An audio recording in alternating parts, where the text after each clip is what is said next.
this will be my first Carmen here at Virginia Opera. I've only been lighting supervisor here for 2 years, but I've been master electrician for many, many years. My biggest challenge is, if my designer comes in with a plot with 8 electrics and 5 moving lights, how do I, as lighting supervisor, fit that into the next venue?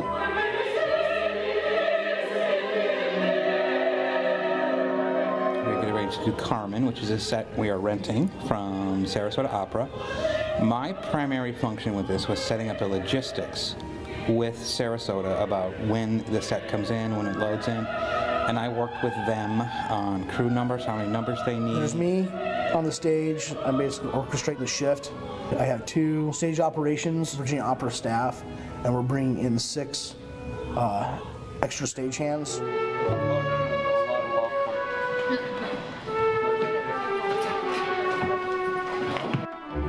I mean, that's always a difficulty, is getting, matching paint with a set that you haven't built, because you don't have the paint there and you don't necessarily know, what colors they have. A lot of the time, it's unexpected colors, too. There's a lot of stone in this production, and a lot of the spatter that they used is purple or blue, but it's really watered down. So you have to be able to kind of replicate that in the mixing of the paint.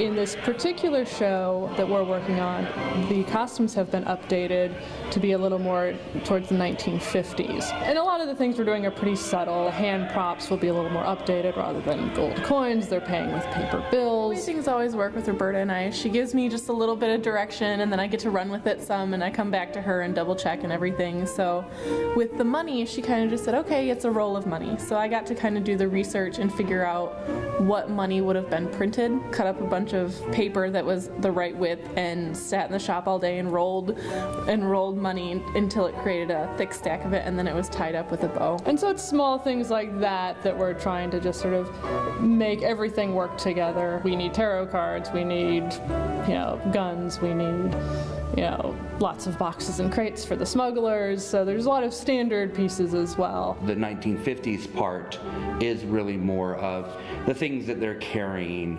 The guns that they pull really are more modern guns. So the costumes really place it on such a timeless piece of scenery. The interesting part then is the scavenger hunt that happens when you know what you want and you have to make it happen from 2-dimensional to 3-dimensional. I'm never quite sure what pieces we may find. I'm not quite sure which pieces we need to make up from scratch. You just never know, and so you do your best guess and then set off. So it's kind of fun to walk on stage and see this huge set and all these different scenes that are going to be on stage. So I think it's going to be a really spectacular show.